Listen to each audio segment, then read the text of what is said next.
Exclusive stories, local videos, Western Mass News on YouTube. Subscribe today. Getting answers for Western Massachusetts. This is Western Mass News. Coming up, The next matter before the court is the Commonwealth versus Stuart Weldon. the Springfield man accused of murdering 3 women and concealing their bodies on his property facing a judge virtually today. We hear from the family of one of his alleged victims. 2 days after his son was tragically shot to death in Springfield, we'll hear exclusively from the father of 18-year-old Robert Crozier. I never planned for my kids or any of my kids to be buried. Lady Gaga's dog walker recovering in the hospital today after he was shot. The suspect stealing Gaga's 2 dogs. We're talking to local experts to find out why French bulldogs are such a hot commodity. Western Mass News at 6 starts now. Western Mass News is getting you answers. Good evening, everyone. On this Friday, I'm Chris Pisano.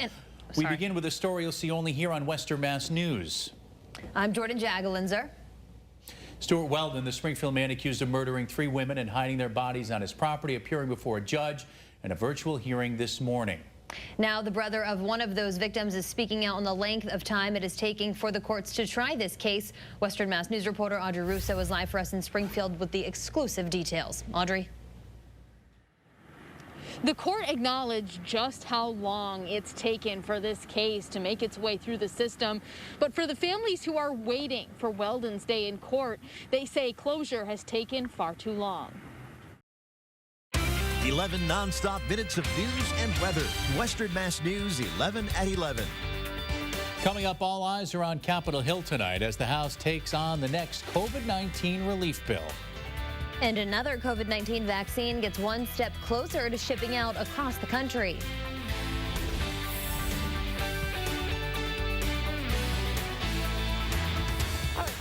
Some technical difficulties, but Springfield school leaders are laying out a plan to get their kids back to the classroom. Leon Purvis will have those details straight ahead. Jana. And we are expecting some wet and wintry weather for the morning. I'll have the details in my first warning forecast. We begin tonight with developing news as the House of Representatives is expected to vote any moment on the next COVID-19 relief bill. Thanks for joining us, everyone. On this Friday, I'm Chris Pisano. And I'm Jordyn Jagolinzer. The House is expected to pass the nearly $2 trillion bill, while a key Senate official ruled to strike the federal $15 an hour minimum wage hike. The move will appease moderate Democrats and some Republicans, and that version of the bill is expected to pass the full Congress. Also developing tonight, FDA vaccine advisors voting to recommend emergency use authorization be granted to Johnson & Johnson's single-shot COVID-19 vaccine. Now, the FDA almost always follows that committee's recommendation.